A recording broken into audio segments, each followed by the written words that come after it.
नमस्कार। चुनावी समर में आप लोगों का स्वागत है। मोदी और शाह ने केंद्र की सत्ता में आने के बाद अपनी ही पार्टी के नेताओं के खिलाफ ऐसा चक्रव्यूह रचा कि कई नेता जहां भाजपा छोड़कर दूसरी पार्टी में चले गए, तो कुछ लोग राजनीति से रिटायर हो गए।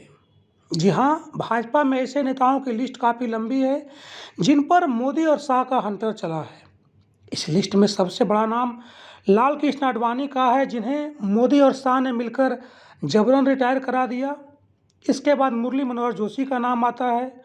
मोदी और शाह ने मिलकर इनके राजनीतिक कैरियर पर भी विराम लगा दिया।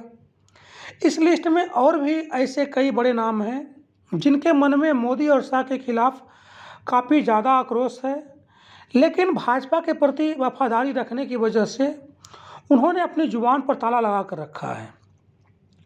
पर आज हमारी चर्चा एक ऐसे नेता पर केंद्रित है जिन्होंने वाजपेयी जी के युग में भाजपा के लिए जी तोड़ मेहनत किया, लेकिन मोदी और शाह के राज में इनको पूरी तरीके से इग्नोर कर दिया गया।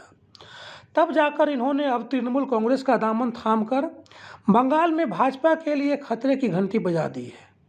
जी हाँ, बिल्कुल सही समझा आपने। आज हमारी चर्चा पूर्व भाजपा नेता और वाजपेयी सरकार में केंद्रीय मंत्री रह चुके यशवंत सिन्हा पर केंद्रित है।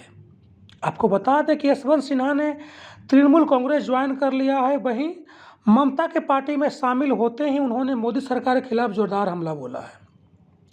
उन्होंने कहा कि देश इस वक्त संकट में है क्योंकि यहाँ संवैधानिक संस्थाओं को कमज़ोर करने की साजिश की जा रही है। यशवंत सिन्हा ने कहा कि प्रजातंत्र की ताकत प्रजातंत्र की संस्थाएं होती हैं, लेकिन आज लगभग हर संस्था कमज़ोर हो गई है, उसमें देश की न्यायपालिका भी शामिल है। उन्होंने कहा कि हमारे देश के लिए सबसे बड़ा खतरा पैदा हो गया है। लंबे समय तक बीजेपी के नेता रहे यशवंत सिन्हा ने अटल बिहारी वाजपेयी के समय को याद करते हुए कहा कि अटल जी के समय में बीजेपी सर्वसम्मति में विश्वास रखती थी, लेकिन आज की मौजूदा सरकार सिर्फ कुचलने और जीतने में विश्वास करती है। उन्होंने सवाल किया कि आज बीजेपी के साथ कौन खड़ा है। सिन्हा ने कहा कि अकालियों और बीजेपी तक ने बीजेपी से नाता तोड़ लिया है। इस तरह यशवंत सिन्हा ने तृणमूल कांग्रेस का दामन थामते ही मोदी सरकार के खिलाफ जोरदार हमला बोला है।